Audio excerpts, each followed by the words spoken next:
নমস্কার বন্ধুরা, আশা করি তোমরা ভালো আছো। সবার প্রিয় বাঙালির কিচেনে তোমাদের স্বাগত। আমি তোমাদের সঙ্গে শেয়ার করব হাই প্রোটিন হেলদি একদম বাচ্চাদের জন্য পারফেক্ট একটা ব্রেকফাস্ট রেসিপি, যেটার মধ্যে বেলার কোনো ঝামেলা থাকবে না আর ফটাফট তোমরা 15 থেকে 20 মিনিটের মধ্যেই তৈরি করে নিতে পারবে। রেসিপিটা দেখে তোমরা বুঝতে পেরে গেছো নিশ্চয়ই রেসিপিটা কতটা হেলদি, কতটা টেস্টি। তাহলে ভিডিওটা স্কিপ না করে পুরোটাই দেখতে থাকো। তোমরা দেখতে পাচ্ছ সবার প্রথমে আমি কিন্তু হাফ কাপ পরিমাণ ছোলা আর মটর নিয়ে সারা রাত ধরে জলের মধ্যে ভিজিয়ে রেখেছিলাম। এইবার চলো তাহলে এগুলোকে সিদ্ধ করতে দিই। আর সিদ্ধ করতে দেওয়ার সময় আমি দিচ্ছি দুটো আলুগুলো খুব ভালো করে ছিলে নিয়েছি। এইবার আমি মটরের মধ্যে দিয়ে আরেকটুকু জল দিয়ে এটাকে 2 থেকে 3টে সিটি লাগিয়ে দেবো। মটর ছোলা আলু সিদ্ধ করতে দিয়ে আমি এখানে তৈরি করে নেব চটপটা একটা চাটনি। তো চাটনি বানানোর জন্য সবার উপর আমি নিয়েছি গ্যাসের উপরে একটা কড়াইয়ের মধ্যে আমি প্রথমে তেল দিয়েছি। আর তেল যখন হয়ে যাবে তখন আমি দিয়ে দেবো 4 থেকে 5টা রসুন। এবার দিয়ে দেবো বাদাম। তো বাদাম যদি তোমরা না দিতে চাও তাহলে তোমরা এখানে এই চাটনিটা ছোলা দিয়েও বানাতে পারো, ছোলা আর নারকেল দিয়েও বানাতে পারো। এইবার চলো হালকা করে একটু ফ্রাই করে নিই খুন্তি দিয়ে। এবার দিয়ে দিলাম 4 থেকে 5টা কারি পাতা। কারি পাতা হয়তো অনেকের কাছে থাকে না, যদি না থাকে তাহলে স্কিপ করতে পারো কিংবা ড্রাই মেথি লিভস দিতে পারো। এবার দিলাম খুবই অল্প পরিমাণ পেঁয়াজ, আর সঙ্গে দিয়ে দিলাম নারকেল আর দেবো শুকনো লঙ্কা অবশ্যই তোমরা কিন্তু তোমাদের ইচ্ছা মতো দেবে। চাটনিটা একটু ঝাল করে বানালে খেতে দারুণ লাগবে।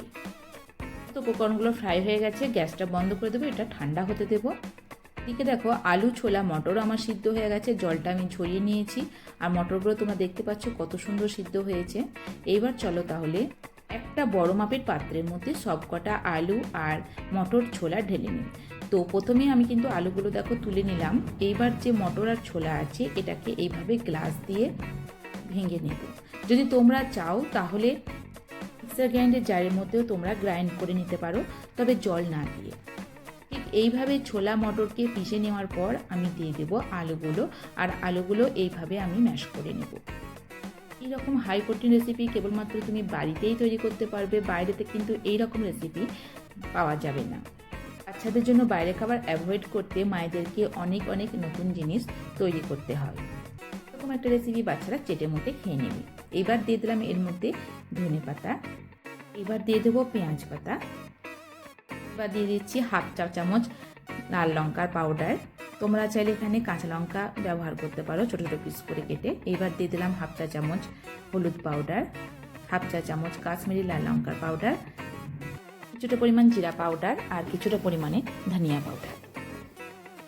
এইবার দিলাম ড্রাই মেথি লিভস, আর তারই সঙ্গে দিয়ে দিচ্ছি পাস্তা মশলা। তোমরা চাইলে ম্যাগি মশলাও এখানে ব্যবহার করতে পারো। এবার দিয়ে দেবো 1 চামচ পরিমাণ আমচুর পাউডার, যদি তোমরা চাও এখানে চাট মশলা পাউডার ব্যবহার করতে পারো।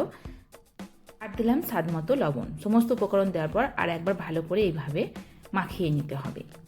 তোমরা বুঝতেই পারছো রেসিপিটা যেমন হেলদি তেমনই চটপটা। এরকম একটা রেসিপি খেতে কার না ভালো লাগবে। বিশ্বাস করো বাড়িতে ছোট থেকে বড় প্রত্যেকের মুখে এই রেসিপিতে জল চলে আসবে। এবার এর মধ্যে দিয়ে দেবো চালের আটা।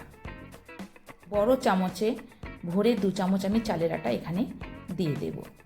চালের আটা দেওয়ার পর ভালো করে কিন্তু আমি মাখিয়ে নেব। যদি এখানে আটার প্রয়োজন হয় তবেই কিন্তু অ্যাড করবে, না হলে কিন্তু অ্যাড করবে না। মোটামুটি এই পরিমাণ থেকে তুমি 4 জনের ব্রেকফাস্ট বানিয়ে নিতে পারবে। যখন মেশাবে তখন কিন্তু আলু আর যে ছোলা মটর এটা কিন্তু হালকা গরম থাকতে হবে। মানে আমি বলতে চাইছি সিদ্ধ করার সঙ্গে সঙ্গে আলু ছোলা মটরকে ম্যাশ করে তারপরে কিন্তু আটাটা মাখিয়ে দিতে হবে।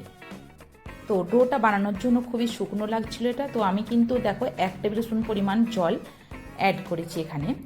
এইবার দেখো লেচিটা খুব ভালোভাবে বানিয়ে নিয়েছি। আর এই লেচিটা হবে একটু খসখসে টাইপের। আমরা যেভাবে পুরি বা পরোটা বানাই সেই রকম কিন্তু লেচি মসৃণ হবে না, এটা হবে একটু খসখসে টাইপের। এইবার দেখো আমি হাতের মধ্যে নিয়েছি অল্প পরিমাণ তেল, আর তেলটা 2 হাত দিয়ে এইভাবে মাখিয়ে নেব। তারপরে এই বড় লেচি থেকে ছোটো ছোটো লেচি কেটে নেব। এবার তোমরা দেখতেই পাচ্ছ ছোটো ছোটো লেচি আমি কেটে নিয়েছি, আর এখানে দেখতে পাচ্ছ কতগুলো আমি লেচি কেটেছি। ঠিক এতগুলোই কিন্তু টিফিন তৈরি রেডি হয়ে যাবে। 4 জনের জন্য খুব ভালোভাবে ব্রেকফাস্ট এটা তৈরি হয়ে যাবে। এইবার দেখো একটা প্লেটের ওপর নিয়েছি বাটার পেপার, আর বাটার পেপারে লাগিয়ে দিচ্ছি তেল। তেলটা কিন্তু একটু ভালোভাবে লাগাতে হবে, নাহলে বাটার পেপারের মধ্যে ওটা চিটিয়ে যেতে পারে। বেলার কোনো ঝামেলা নেই, হাতে দেবেই তুমি এই রেসিপিটা বানিয়ে নিতে পারবে। এইবার তেল লাগানো হয়ে গেছে, আর একটা দেখো ছোট লেচি আমি এর ওপর রেখেছি। এইবার পেপারটাকে এর ওপরে পাল্টে ধরে এইভাবে হাত দিয়ে দেবে দিতে হবে। চারিদিকটা খুব ভালোভাবে মানে সমানভাবে দেবে দিতে হবে, যাতে মোটা বা পাতলা হয়ে না যায়। একদম কিন্তু সমানভাবে এটাকে বানাতে হবে। এইবার দেখো এটা তৈরি হয়ে গেছে। তাহলে চলো আমি এটা এবার ফ্রাই প্যানে ফ্রাই করে নেব। তো গ্যাসের ওপরে একটা ফ্রাই প্যান দেখো বসিয়েছি, আর ফ্রাই প্যানের মধ্যে দিয়েছি আমি কিছুটা পরিমাণ তেল। তেলটা আমি দেখো ব্রাশ করে চারিদিকে লাগিয়ে দিচ্ছি ফ্রাই প্যানে। তো প্যানটা কিন্তু অনেকটা বড়, এখানে কিন্তু 3 থেকে 4টা পরোটা ফ্রাই করে নিতে পারবে। তো আমি এখানে 3টে পরোটা দিয়ে দিয়েছি। এইবার দেখো ওপরে লাগিয়ে দেব অল্প পরিমাণ তেল। তেলও দেখো আমি কিন্তু খুবই কম ব্যবহার করছি। এইবার দেখো ধীরে ধীরে আমি পাল্টে দেব। যখন একদিকটা হয়ে যাবে 2 থেকে 3 মিনিট পর এইভাবে কিন্তু পাল্টে দেব। ফ্লেমটা আমি মিডিয়াম থেকে লো রেখেছি, কখনো মিডিয়াম কখনো লো। আর এদিকে দেখো আমি চাটনিটা বানিয়ে নেব। তোমরা দেখতে পাচ্ছ পরোটাগুলো খুব ভালোভাবে ফ্রাই হয়ে গেছে। তাহলে চলো এবার প্লেটে নিয়ে নিই। আর তোমরা দেখলেই বুঝতে পারবে এটা কতটা মানে চটপটা তৈরি হয়েছে। এবার আমি পরোটাগুলো দেখো প্লেটে নিয়ে নিলাম, আর চাটনিটাও দেখো আমি রেডি করে নিয়েছি। চাটনির মধ্যে সর্ষে কারি পাতা দিয়ে ফোড়ন দিয়েছি। তো এইবার চলো সার্ভ করে নিই। রেসিপি ভালো লাগলে লাইক কমেন্ট করবে। Thank you.